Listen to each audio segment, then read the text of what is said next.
बात की जाए स्ट्रिंग के वेव्स की, है ना, बात की जाए स्ट्रिंग के वेव्स की, तो स्ट्रिंग माने रस्सी, है ना, तो उसमें आपने पढ़ी डिस्प्लेसमेंट की इक्वेशन, डिस्प्लेसमेंट वेव इक्वेशन, है ना बच्चों, आपने ये इक्वेशन पढ़ी।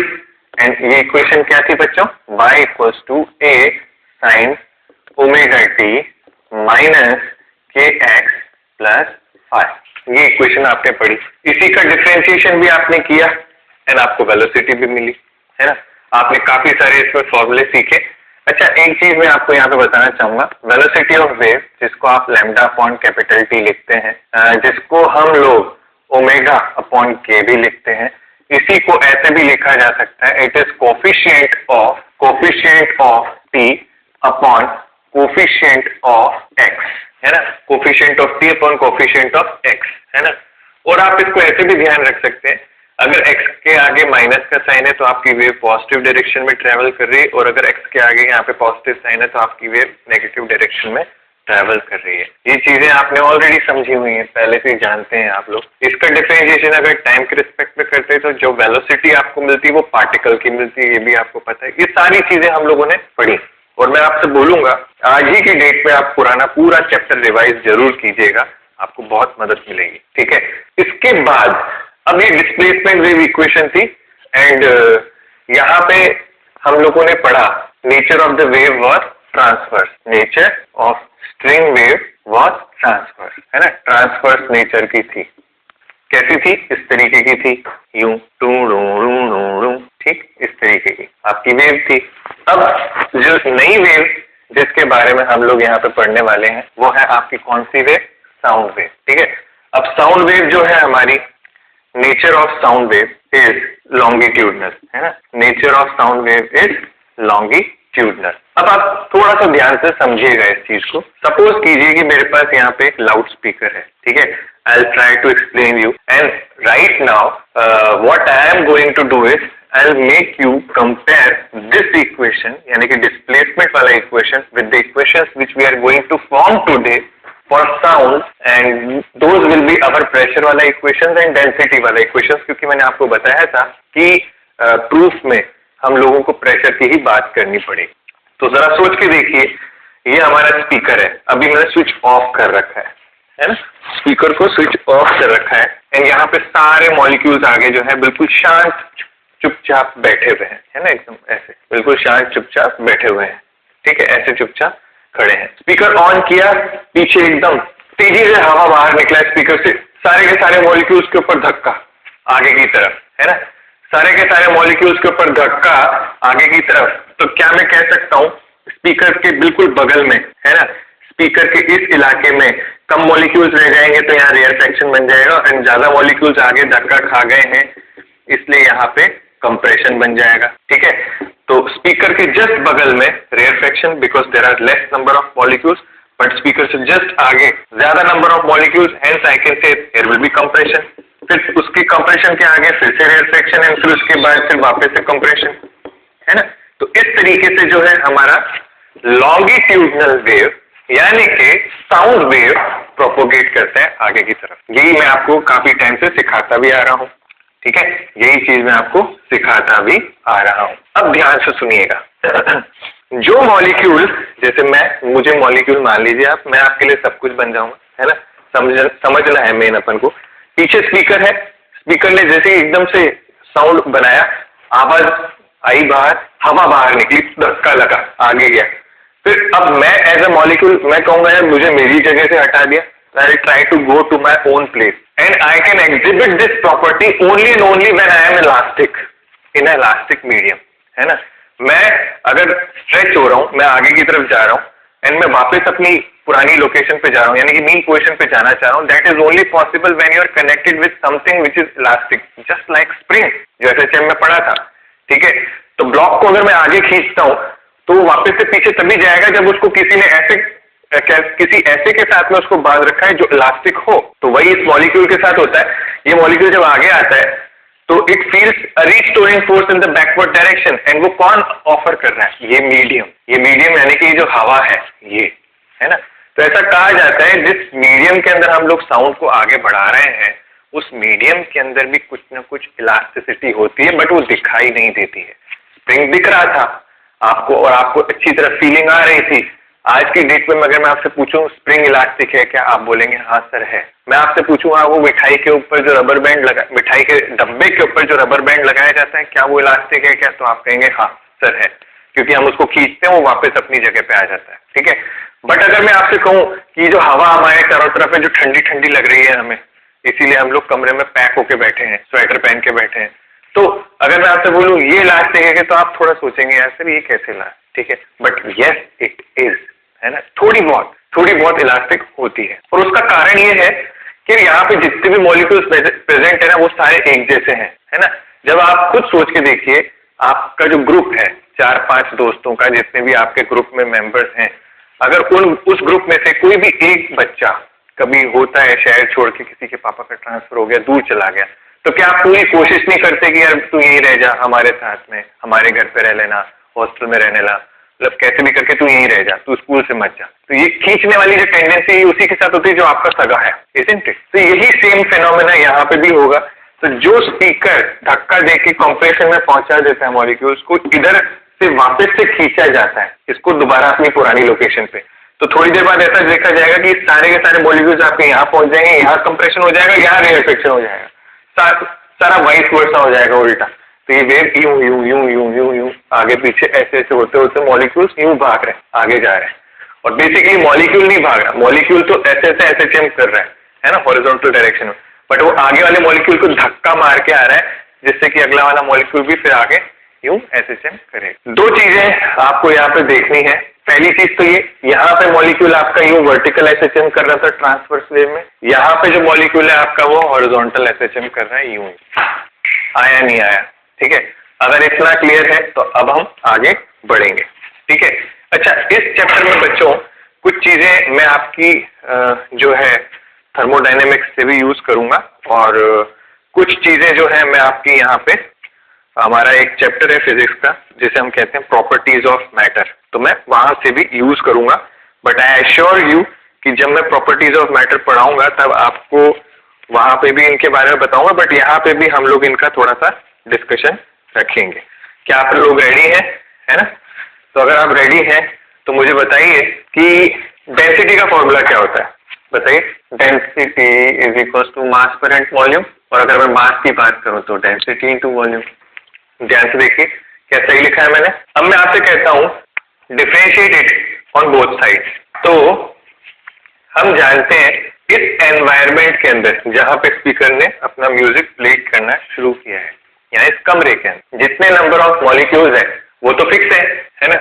अगर मैं इसको कंप्लीटली पैक मान लूं तो, है ना, मैं केटीजी की तरह कोई डिफ्यूजन या कुछ ऐसी चीज डिस्कस नहीं कर रहा, मैं सिर्फ इतना मान रहा हूं यहाँ पे पूरे सिस्टम के अंदर, इस पूरे के पूरे कमरे के अंदर कुछ नंबर ऑफ मॉलिक्यूल्स हैं और वो फिक्स है। ठीक है, इस एयर की कुछ ना कुछ डेंसिटी होती है जो आप लोग normal temperature pressure, standard temperature pressure पे लिखते भी हैं, है ना।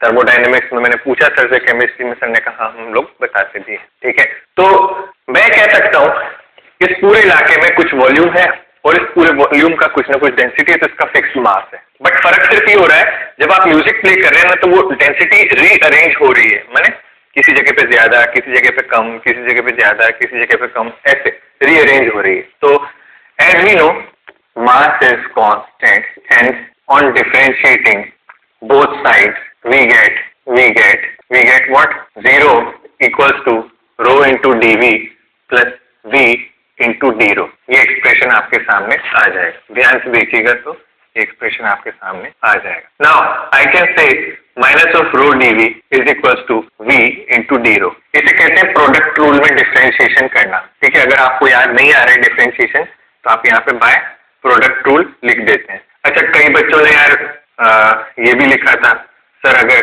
प्रूफ के अंदर डिफरेंशिएशन हो तो मत कराना।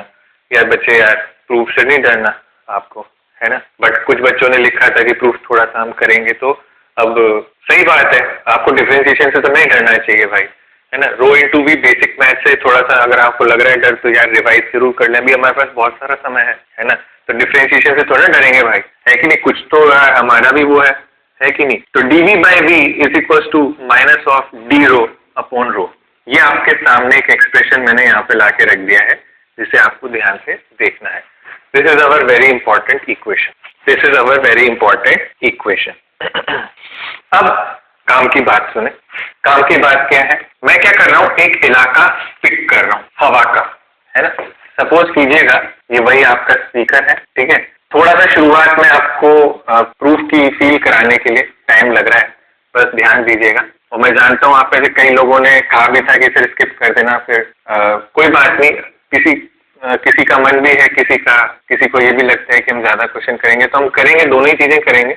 देखिएगा ध्यान से, है ना। क्या कंसिडर किया अपन ने, हम ये मानते हैं कि इस पूरे रीजन के अंदर कोई भी छोटा सा सेक्शन में कंसिडर कर रहा हूँ, है ना। मान लीजिए ये x, यहाँ पे 0 अगर मानते हैं आप, तो यहाँ पे x और यहाँ पे ये x प्लस dx, यानी कि मैं कह सकता हूँ ये जो छोटा सा रीजन है ये dx रीजन है, शेडेड ये वाला पोर्शन, ठीक है। ये रीजन dx रीजन है और ये एरिया ऑफ क्रॉस सेक्शन, क्योंकि 3D रीजन है ना, तो एक एरिया ऑफ क्रॉस सेक्शन आपका A होगा। तो मैं कह सकता हूँ ये जो सेक्शन है शुरुआत में, इसको मैं कह सकता हूँ इनिशियल वॉल्यूम। तो initial volume can be written as A into dx।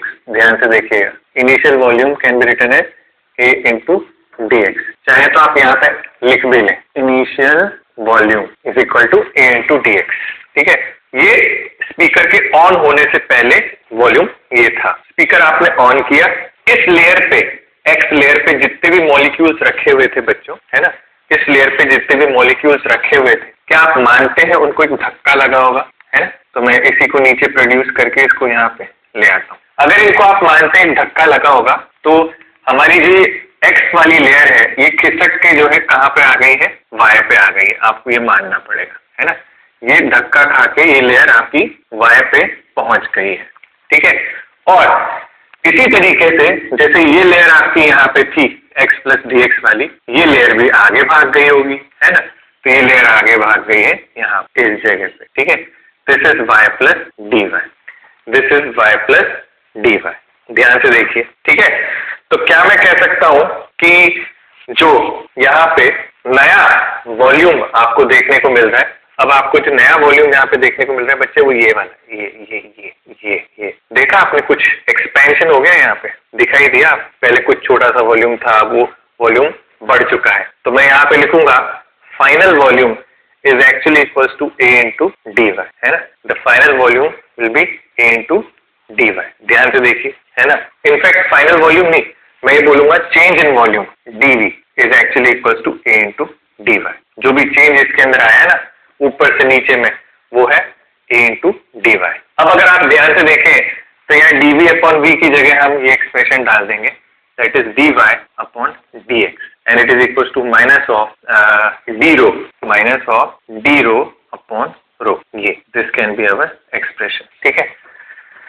ध्यान से देखिए, तो अब यहाँ से क्या समझना है आपको, है ना। यहाँ से क्या समझना है हमको, ये मैं आपको समझा देता हूँ। सपोज कीजिए if this is our y-x graph, है ना, if this is our y-x graph, if I talk about this point, है ना, if I talk about this point, अगर आप ध्यान से देखें तो d rho upon rho is actually fractional change in density। ध्यान से देखिएगा, दिख रहा है सभी को, है ना।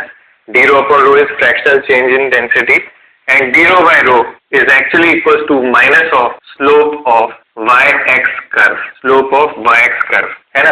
एंड y-x curve क्या है हमारा, y-x curve is actually displacement वाला इक्वेशन, डिस्प्लेसमेंट वाला इक्वेशन। तो यहाँ से देखिए, if dy by dx अगर मैं निकालूं O पॉइंट का, ये if I calculate dy by dx at O point, क्या मैं देख रहा हूँ, it is greater than 0 because slope is acute, पता चल रहा है ना।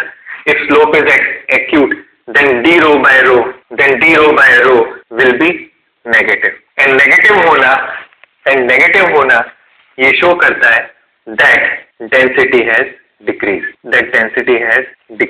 ध्यान से सोचिए और समझिए इस चीज को।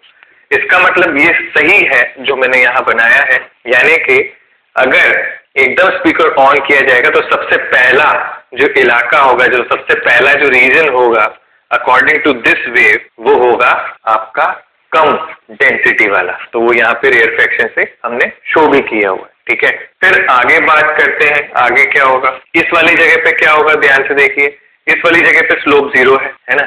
इस वाली जगह पे स्लोप जीरो है तो आपकी डेंसिटी क्या हो जाएगी, ध्यान से देखिए, अगर स्लोप जीरो है तो डी रो की वैल्यू जीरो हो जाएगी, यानी कि रो बिकम्स नॉर्मल जैसा पहले था। ठीक है, तो इस तरीके से आपका ग्राफ आगे बढ़ता रहेगा। आ रही है क्या बात समझ में? तो अगर बात समझ में आ रही है तो तुरंत जो है ग्राफ बना लेते हैं इनके। ग्राफ आपको इस तरीके से बनाना है कि ये सारी चीजें जो है एक साथ रहें, है ना। इसी ग्राफ को मैं नीचे ले जा रहा हूँ एंड एक लाइन और बना रहा हूँ। ठीक है, इस तरीके से ग्राफ बनाना है कि ये एक के नीचे एक रहे, इनको मर्ज किए यूं ऐसे, जिससे क्या है कि आप ये देख सकें कब क्या हो रहा है ऐसे। ठीक है, अब हटा दीजिए भले। अब इस तरफ मैं डेंसिटी रखूंगा एंड ये आपका एक्स एक्सिस। अभी हम लोग थोड़ी देर में जो है इसकी इक्वेशन भी बनाएंगे कि इसकी प्रेशर और डेंसिटी वाली इक्वेशन क्या होनी चाहिए, वो भी हम लोग बनाएंगे जस्ट थोड़ी सी देर में।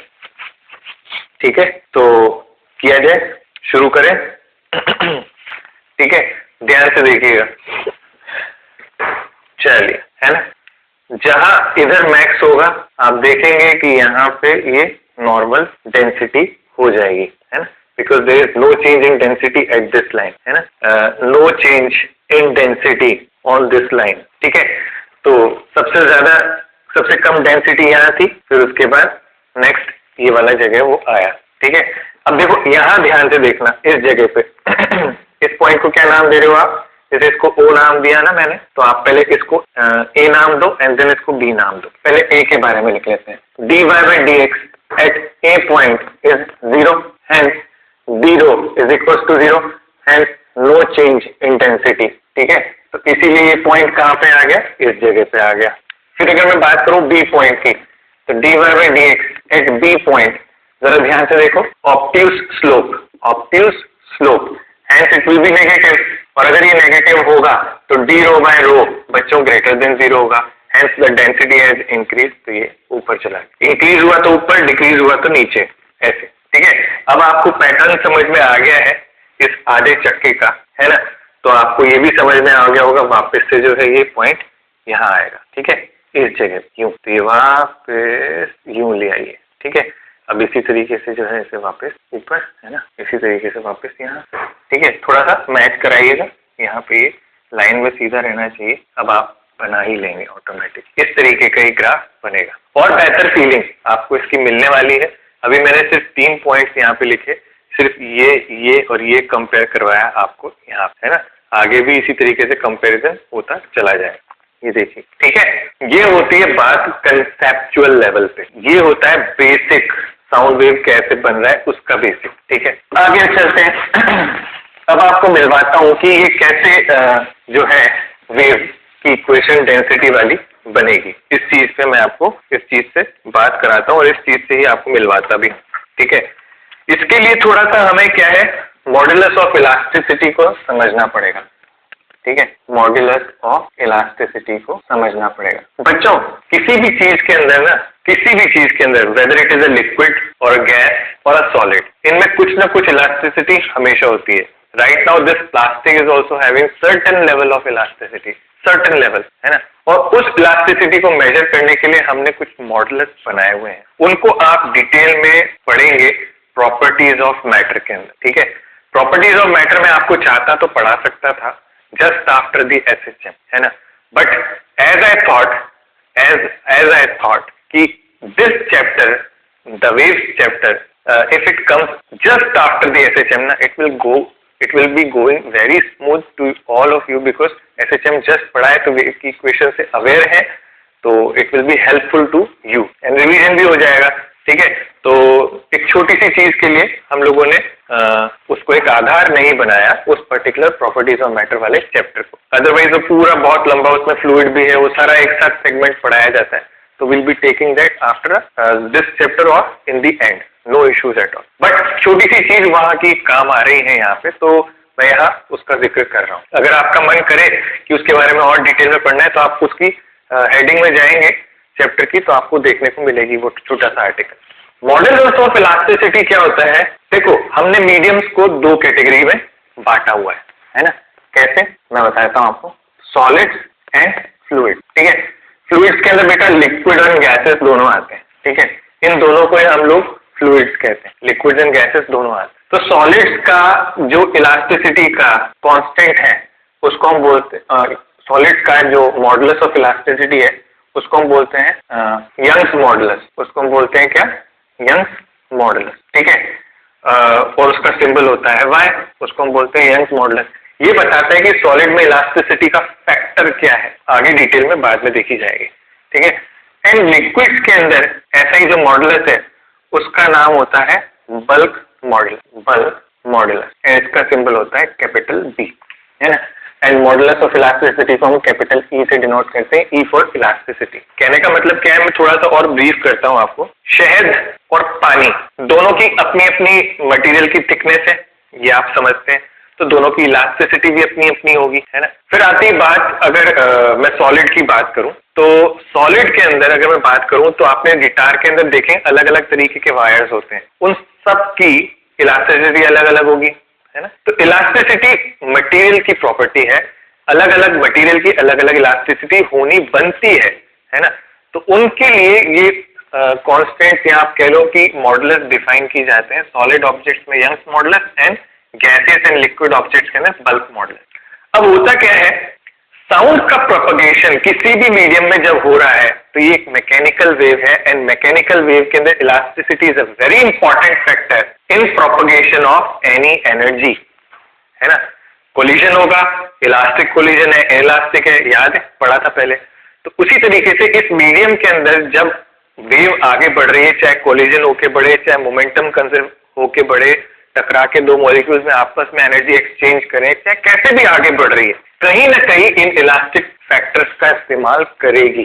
तो मैं बस आपसे यही यहाँ पे कहना चाहता हूँ कि सिर्फ इन कॉन्स्टेंट्स को थोड़ा ध्यान रखें। अभी एट प्रेजेंट जो मैं बात करने वाला हूँ वो एयर में करने वाला हूँ, तो मुझे इस बल्क मॉडुलस की अभी सबसे ज्यादा जरूरत पड़ने वाली है ना। तो इसीलिए आपके सपोर्ट की रिक्वायरमेंट है।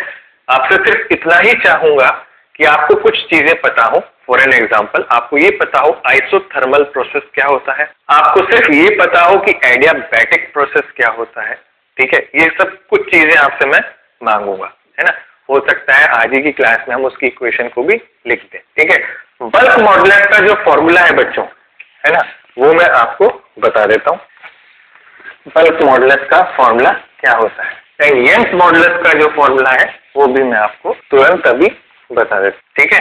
बेसिकली यंग्स मॉडुलस का फॉर्मूला होता है स्ट्रेस अपॉन स्ट्रेन, है ना। इनके ऊपर ज्यादा डिटेल में मत जाना आप अंदर, है ना। स्ट्रेस इज फोर्स पर unit area and strain is delta L upon L, है ना।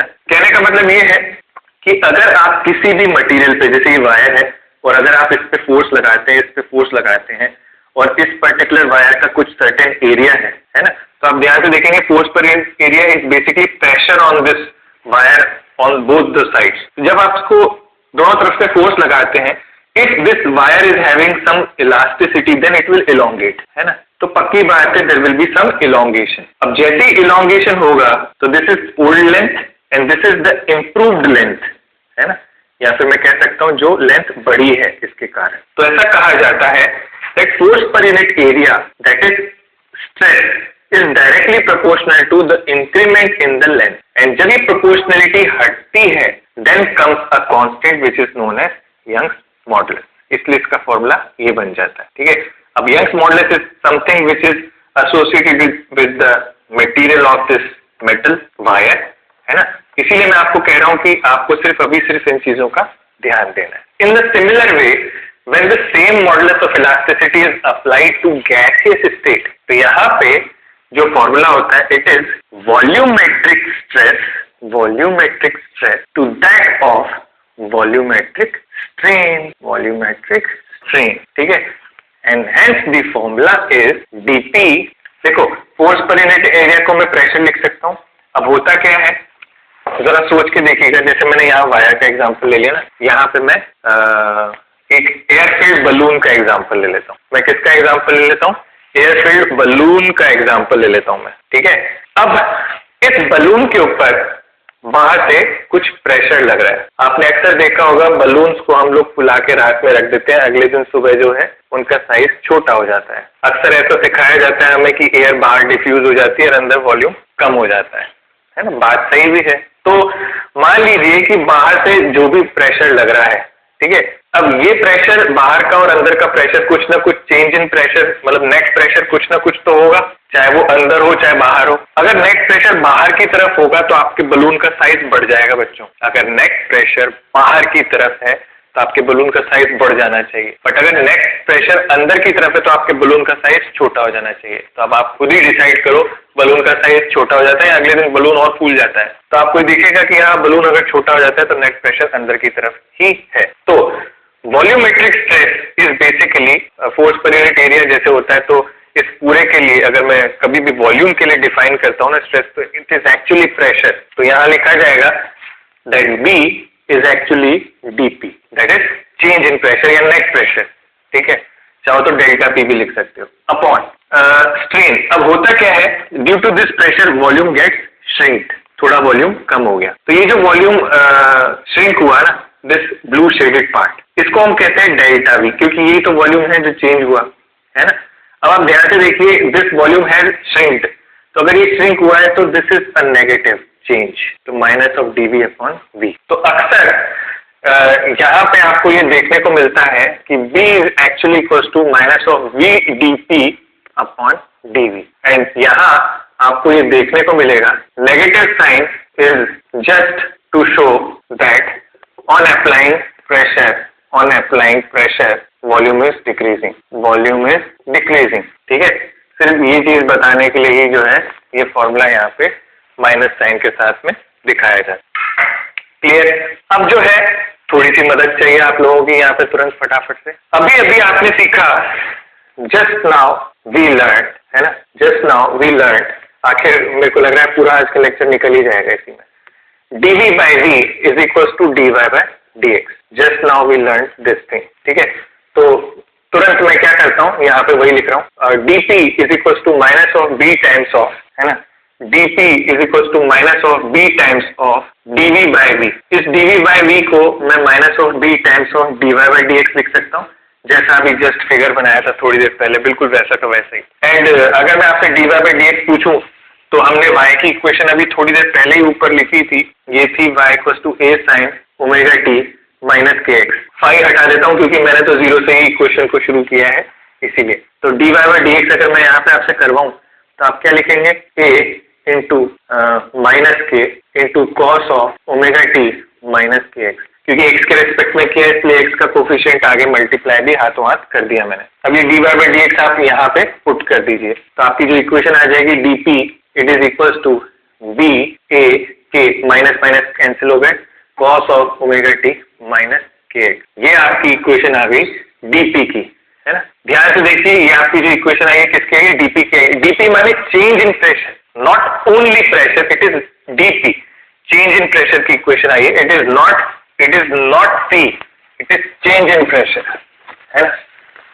बहुत नजदीक पहुंच चुके हो आप, है ना, बहुत नजदीक पहुंच चुके हो। अब ये जो dp है ये एक्चुअल में क्या बता रहा है, the change in pressure which has occurred. ये क्या बता रहा है, change in pressure which has occurred, ठीक है। तो अब ध्यान से देखिए, ये जो आपके सामने इक्वेशन आई है इसी को हम लोग समराइज करने वाले हैं। डेल्टा पी दैट इज, पूरा लिख देता हूँ पहले, डी ए के वक्त, थोड़ा सा अजीब सा एम्पलीट्यूड है यहाँ पे, ध्यान से देखिएगा, ठीक है। अब अगर मैं चाहूँ तो इस कॉस को बच्चों साइन में कन्वर्ट कर सकता हूँ। क्या आप में से कोई बताएगा इस कॉस को मैं कैसे लिख सकता हूँ साइन के टर्म्स में? जरा सोच के मुझे बताइए कैसे लिख सकता हूँ, बताइए फटाफट सोचिए, मुझे बताइए इस कॉस को मैं कैसे लिख सकता हूँ साइन में। सोचिए बच्चों, सोचिए, शाबाश, सोचिए बच्चों, सोचिए। डन? तो चलिए देखते हैं, है ना। तो हम इसे लिख सकते हैं sine of omega t minus k x plus pi by 2। तो आपको दिखाई देगा कि पाई बाय 2 का फेज डिफरेंस यहाँ पे हम लोगों ने डाल दिया, जिससे क्या है कि वो साइन के अंदर चला गया वापस से। अब इस ओरिजिनल इक्वेशन से मैं कंपेयर कर सकता हूँ इसे। ये हमारी जो इक्वेशन है दिस है ना, ये हमारी ओरिजिनल इक्वेशन है, इसमें आपका फाई 0 लिया गया है, t equal to 0, x equal to 0 पे, है ना। अब इसी के साथ अगर अपन कंपेयर करते हुए चलते हैं तो आप प्लस π/2 यहाँ लिख सकते हैं। अब इसकी कैरेक्टरिस्टिक्स को थोड़ा सा समझिएगा, है ना। क्या है कैरेक्टरिस्टिक्स, मैं आपको बता देता हूँ। ठीक, this is your pressure amplitude, याद रखिएगा। ठीक है, ये तो बाकी आप जानते ही हो क्या है सब कुछ।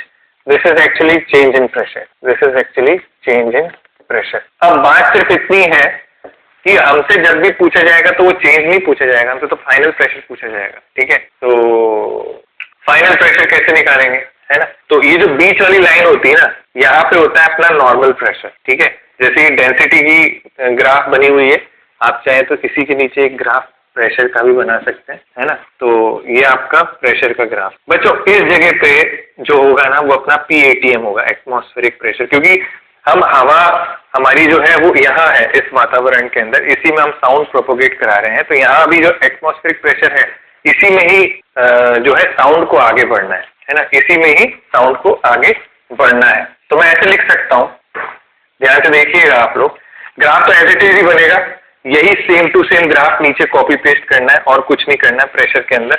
तो मैं इससे पहले मिटा रहा हूँ, है ना। रेडी, तो ध्यान दें इस चीज के ऊपर। क्या बता रहा था मैं आपको, हाँ, तो अगर मैं आपको बता रहा हूँ P final minus P initial is equals to amplitude हमेशा प्लस माइनस BA होता है बच्चों, है ना। ये एम्पलीट्यूड है आपका, प्रेशर एम्पलीट्यूड। तो P final can be written as P initial plus BA, है ना। इसको हम बोलते हैं मैक्सिमम प्रेशर, इसको हम बोलते हैं maximum pressure. And P final can be possibly written as minus BA, है ना। This is your minimum pressure, this is your minimum pressure. अब आपको ये भी मानना पड़ेगा इनिशियली जो प्रेशर था आपका वो PATM था। ठीक है, ये एटमॉस्फेरिक प्रेशर कहलाया जाता है। And B is bulk modulus, आपको मिल जाएगा। A is amplitude and K is your propagation constant. Plus minus इस तरीके से आपका ग्राफ हमेशा वेरी करता रहता है। ठीक है, तो this is what our pressure moves like, है ना। तो ये आपका ग्राफ, ये आपकी जो लाइन है ये PATM वाली लाइन है ना। एंड आपका ग्राफ यूं यूं यूं यूं। तो this is the place where you will be having P max and this is the place where you will be having P minimum. बस इस चीज का ध्यान रखते चलें और आगे बढ़ते चलें। क्लियर है एकदम, है ना। बात आपको सबको समझ में आ चुकी है। ठीक, चलिए इसी तरीके से जो है और आगे बढ़ेंगे हम। तो ये है हमारी जो इक्वेशन है प्रेशर की, जिसके बारे में हम लोगों को देखना था। तो यहाँ पे लिख ले, as we can see the pressure wave is leading displacement wave by a phase difference of π/2, by a phase difference of π/2.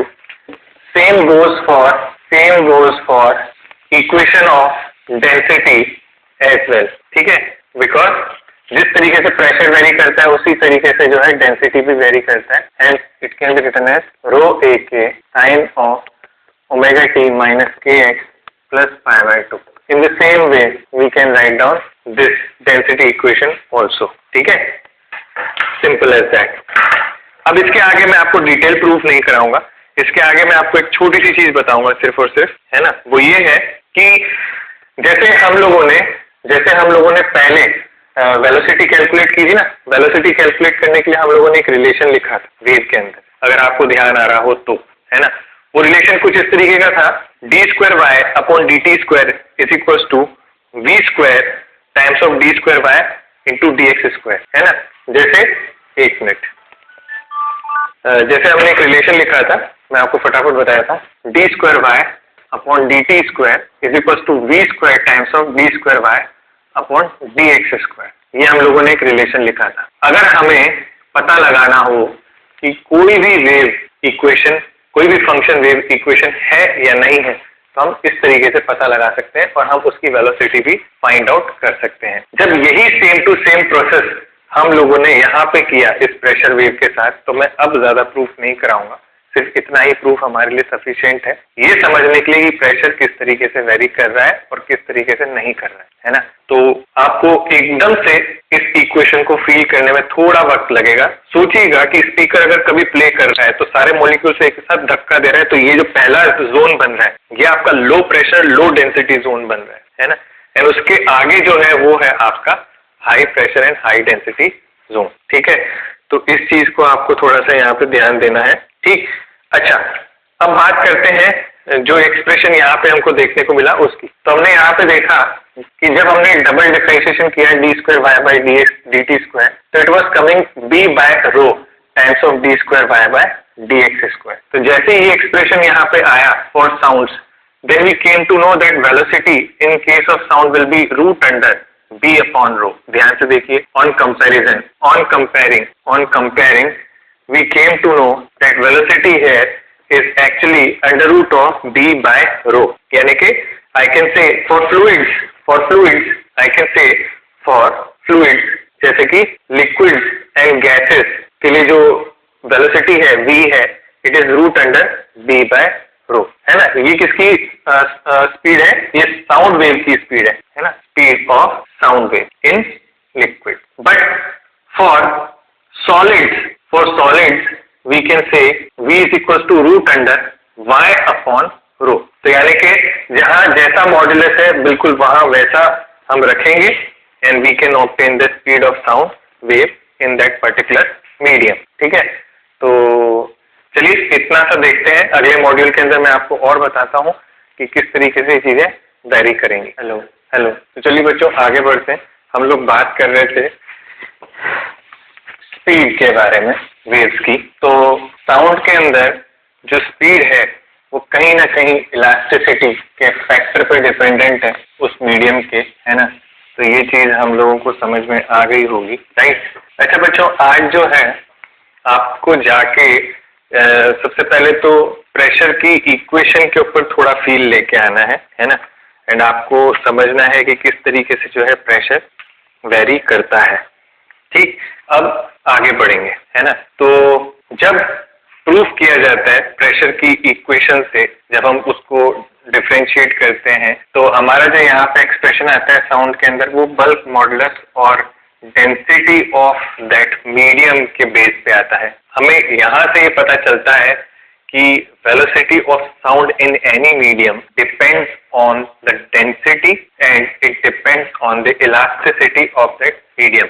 Hence, I can summarize that V is actually equals to modulus of elasticity upon density, ठीक है, of that medium। तो ये expression हो जाता है speed of sound का इन a general वे, ठीक है।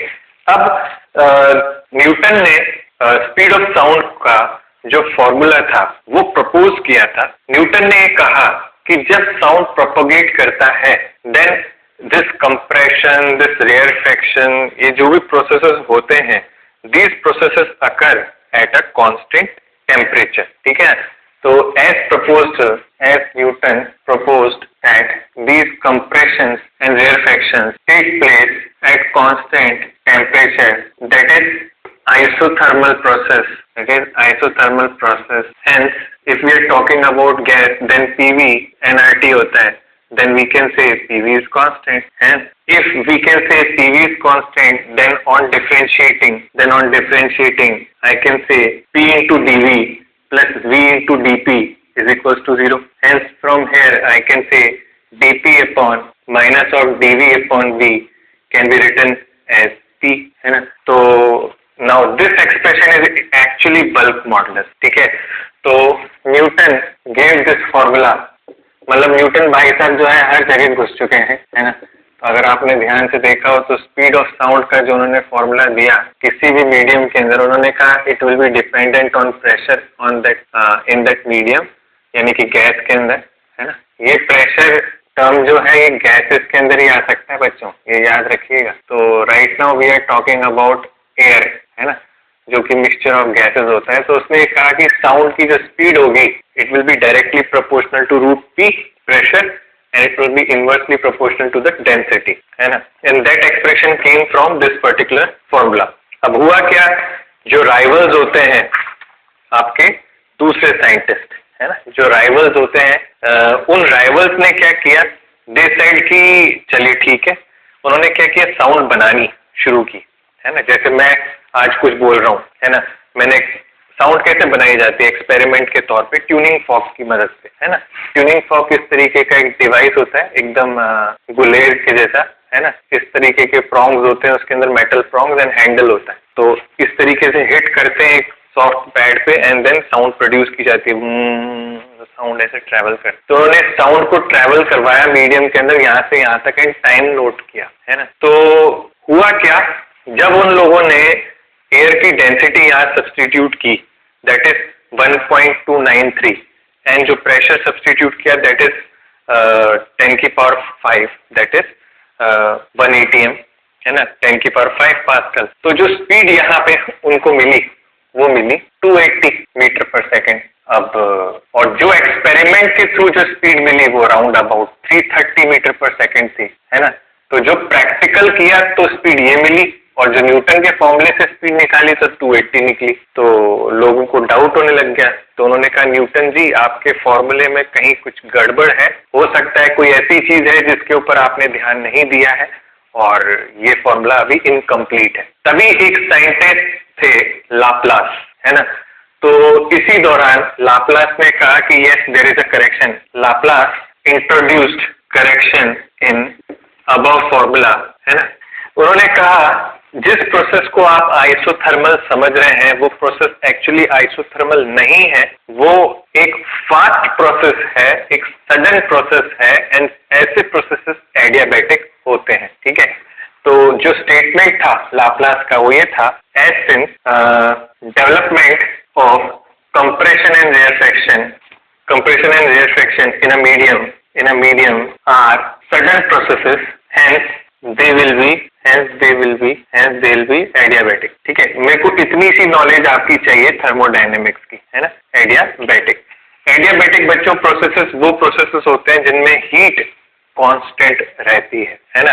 एंड और आइसोथर्मल वो प्रोसेसेस होते हैं जिनमें टेम्परेचर आपका कांस्टेंट होता है and PV equals to nRT, ये आपकी वही गैस की इक्वेशन जो आप लोग पढ़ते हैं, ठीक है। अब एडियाबैटिक प्रोसेस की जो इक्वेशन होती है गैस के अंदर वो आपको पता ही है, इट इज PV की power gamma and it is constant, ठीक है। Where gamma is adiabatic constant, where gamma is adiabatic constant whose value is given by Cp upon Cv। याद है ना सबको, specific heat at constant pressure, specific heat at constant volume, ये सारी चीजें आपको पता होनी चाहिए। Now what we have to do is we have to differentiate this term again, so it will be dP into V की power gamma plus gamma into V की power gamma minus 1 into dV dot P is equals to 0। पहले P का differentiation किया, gamma as it is छोड़ा, फिर इसका differentiation किया तो गामा आगे मल्टीप्लाई हुआ -1 dV into P, है ना। जब इसको हम बल्क मॉडुलस के फॉर्म में लिखेंगे that is -dP upon dV by V, तो आपको यहाँ एक्सप्रेशन में मिलेगा गामा P, आपको एक्सप्रेशन में मिलेगा गामा P। तो hence the new formula of sound dash is actually gamma P upon rho. ये लाप्लास ने नया फॉर्मूला लाके दिया एंड आप यकीन नहीं मानेंगे, जब इस फॉर्मूले से स्पीड निकाली तो राउंड अबाउट 330 मीटर पर सेकेंड ही आंसर आया and hence we concluded that Laplace का जो करेक्शन है इट इज एक्सेप्टेबल। लाप्लास ने कहा कि जो मेजॉरिटी गैसेस हैं एयर के अंदर वो डायटोमिक हैं एंड एज पर दैट अगर मैं गामा की वैल्यू डायटोमिक के अकॉर्डिंग डालता हूँ तो मेरा आंसर बिल्कुल सही आएगा, ठीक है। एंड अगर आपको याद हो तो गामा का जो वैल्यू होता है 1 + 2/f होता है, where f is the degree of freedom. मुझे बताइएगा कि आपने इतनी सारी चीजें ये पढ़ रखी हैं या नहीं पढ़ रखी हैं, ठीक है, because it will help me to tell you further कि व्हाट आर दीज थिंग्स, है ना। तो गामा जो होता है basically it is 1 + 2/f, where f is degree of freedom of any gas. तो अगर डायटोमिक गैस की बात करूं तो उसका जो डिग्री ऑफ फ्रीडम होता है बच्चों इट इज एक्चुअली 5, तो इट विल बी 7/5 एंड 7/5 अगर मैं कैलकुलेट करूं तो I think it will B 1.4 something, है ना। तो 1.4 आप यहाँ पे डालिएगा एंड प्रेशर 10 की पावर 5 है ही सही, यहाँ पे 1.3 डालिएगा, 1.293 ये एक स्टैंडर्ड डेंसिटी होती है एयर की, then you will see the value is coming will be coming round about near 330 and यही जो है एक्चुअल स्पीड है साउंड की इन एयर, जो आपको याद भी रखनी है आगे के क्वेश्चंस के लिए। कई बुक्स में 340 लिखा होता है, कई बुक्स में 333 लिखा होता है ना, कई बुक्स में 330 भी लिखा होता है। तो एक्चुअल में क्या होता है, स्पीड ऑफ साउंड जो है इट वेरीज, है ना, as per certain factors. For an example temperature के साथ वेरी करती है, वो सारे फैक्टर जो है अब हम बारी बारी से यहाँ लिखते जाएंगे। ठीक है, तो चलिए स्टार्ट करते हैं, इसको समझते हैं। बट इसको समझने से पहले मैं आपको कुछ चीजें यहाँ पे दिखाना चाहता हूँ, है ना, वो बहुत जरूरी है। Other formats for speed of sound, ये पूरे फॉर्मूले आपको बिल्कुल याद होने चाहिए, एकदम बिल्कुल कहते हैं ना, एकदम परफेक्टली याद होने चाहिए। गामा पी बाय रो, ये तो एक स्टैंडर्ड डेरिवेशन है जो आप करते हुए यहाँ तक पहुंचे हैं। अब मैं आपसे कहूंगा कि इस गामा पी बाय रो को एज पर गैस लॉ, जो गैस की इक्वेशन है अपनी पीवी इक्वल्स टू एनआरटी, उसके हिसाब से इसको कन्वर्ट कर दीजिए। तो दूसरा एक्सप्रेशन क्या हो सकता है, जरा सोचिएगा। एक तो इसे बॉक्स बना ले, है ना, तो मैंने थोड़े से मॉडिफिकेशंस करना शुरू किए। मैंने डेंसिटी को यहाँ पे लिखा मास पर यूनिट वॉल्यूम, मैंने प्रेशर को यहाँ पे लिखा स्मॉल एन को मैंने लिखा मास अपॉन मॉलिक्यूलर मास, है ना, मोल्स को RT, है ना, nRT अपॉन V। ठीक है, तो यहाँ से V से ये V कैंसिल हुआ, मास से ये मास कैंसिल हुआ। तो what I can see here is it is coming out as gamma RT upon capital M। ये भी एक इम्पॉर्टेंट फॉर्मूला है जिसको आप अभी के अभी बॉक्स बना के लिख दें, यानी कि RT upon molecular mass, where M is this molecular mass, this is not the mass of gas, this is molecular mass, है ना। तो ये मार्क डाउन करके लिख लें फटाफट यहाँ पे। ठीक है, ये बहुत जरूरी है हमें पता होना बच्चों। ठीक है, चलिए now next heading is factors affecting speed of sound, है ना। ऐसे कौन कौन से फैक्टर्स हैं जो कि स्पीड ऑफ साउंड को इफेक्ट करते हैं, वो हम देख लेते हैं यहाँ पे जरा फटाफट से। ठीक है, तो याद रखिएगा, जब कभी भी कैलकुलेशन करेंगे हम टेम्परेचर के साथ में स्पीड की, तो आपको हमेशा जो भी एक्सप्रेशन यूज करना होगा यहाँ पे, वो केल्विन में ही कन्वर्ट करके आपको यूज करना होगा। फॉर एन एग्जांपल, जैसा कि आप यहाँ देख सकते हैं, V is directly proportional to √T। ये हमारा सबसे पहला फैक्टर है, that is effect of temperature, है ना। मैं मान लेता हूँ कि V0 is the speed at 0 degree Celsius, that is 273 Kelvin। ठीक है, find VT is the speed at T degree Celsius, है ना। अब हमें यही फाइंड आउट करना है कि what will be the speed at any certain temperature T। तो मैंने क्या किया, मैंने सिंपली रेशियो लिया, I'll write down V0 upon VT, it will be under root of T plus 273, sorry, only 273, it is not inversely proportional, it is directly proportional, 273 upon T plus 273, this is what I will write, है ना। After then, अच्छा ठीक है, ये ध्यान रखिएगा, this is the standard formula. आपको जब कभी भी क्वेश्चन मिलते हैं इस तरीके के, आप डायरेक्टली इसी तरीके से जो है उनको कर सकते हैं, डायरेक्टली इसी फॉर्मूले से, यहीं से ही आप उनको आगे प्रोसीड कर सकते हैं। बट इन सर्टेन केसेस मैं इसको ऐसे भी लिख सकता हूँ, VT अपॉन V0, एंड वो केसेस क्या होंगे वो भी मैं अभी आपको बताऊंगा। I can write down this as 1 plus T upon 273। Can I write down this as entire की पावर हाफ रूट को। क्या ये आपको बाइनोमियल एक्सपेंशन दिख रहा है, ये एक्सप्रेशन क्या आपको बाइनोमियल एक्सपेंशन दिख रहा है ना। तो आपको समझ में आ गया होगा, बाइनोमियल एक्सपेंशन की कुछ कंडीशन होती है, बट उससे पहले जो भी एक्सप्रेशन होता है वो एक जनरल एक्सप्रेशन होता है। तो this is your general form, इसको आप यूज कर सकते हैं, है ना, this is your general form, है ना। But if you know when T is very less than 273, जब आपका T 273 से छोटा है, then what you can do is VT is equals to V0 1 plus T upon 3 to the 6 and 14 4 5 5 4 6, ये इस तरीके से ये आपका फॉर्मूला बन जाएगा बाय बाइनोमियल एक्सपेंशन। फिनिश। ठीक है, तो this is some another formula which you can remember. But याद रखें ये उन्हीं एक्सप्रेशंस के लिए जहाँ पे टेम्परेचर आपका जो है 273 केल्विन से नीचे है। ठीक है, तो this is how it varies. Generally जो स्पीड हम लेते हैं VO वो 333 होती है ना, वो 333 होती है। तो जब हम उसको ब्रैकेट को ओपन करते हैं, वी मल्टीप्लाई दिस 333, है ना, whenever you multiply 333 inside, so the expression which you get here is V0 plus 0.61 into T। ये आपका फास्टेस्ट फॉर्मूला आ जाता है। इसी पूरे के अंदर जब हम वैल्यूज डाल देते हैं तो this is our fastest formula which comes from mathematical calculation. ठीक है।